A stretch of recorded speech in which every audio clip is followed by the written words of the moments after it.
ഇന്ന് വിവാഹാലോചന വന്നിട്ടുണ്ടെങ്കിൽ ഇപ്പം സാധാരണ പയ്യനൊക്കെ കാണാൻ വന്നാൽ പണ്ട് നമ്മൾ ചോദിക്കുന്നത് പെണ്ണിൻ്റെ അടുത്ത് ചോദിക്കും പേരെന്താ, എന്താ പഠിച്ചിരിക്കുന്നത്, അങ്ങനെയുള്ള ചോദ്യങ്ങളൊക്കെ ചോദിക്കാറ്. പക്ഷെ ഇന്ന് അങ്ങനെയല്ല ചോദിക്കുന്നത്. ഇന്ന് ചോദിക്കാന്ന് വെച്ചിട്ടുണ്ടെങ്കിൽ ഇവര് അച്ഛനമ്മമാരൊക്കെ ഇരിക്കുവാണെങ്കിൽ ഇവർ ഒരു റൂമിലേക്ക് പോയി സംസാരിക്കാനാണ് ഇവർ സംസാരിക്കും.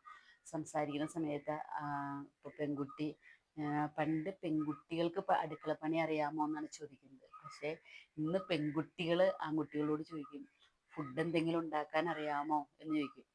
അപ്പം അത്യാവശ്യം ഉണ്ടാക്കാൻ അറിയാമെന്ന് പറഞ്ഞാൽ ഇവർക്ക് ഭയങ്കര സന്തോഷമായിരിക്കും. കാരണം ഇവർക്ക് ഇത്രയൊക്കെ അറിയുള്ളൂ, എൻ്റെ പാർട്ണർക്ക് അറിയാമല്ലോ, അപ്പം രണ്ടുപേരും കൂടി ഒരുമിച്ച് കുടുംബം കൊണ്ടുപോകാൻ പറ്റും എന്നുള്ളൊരു തോന്നൽ ഇവർക്ക് വരും.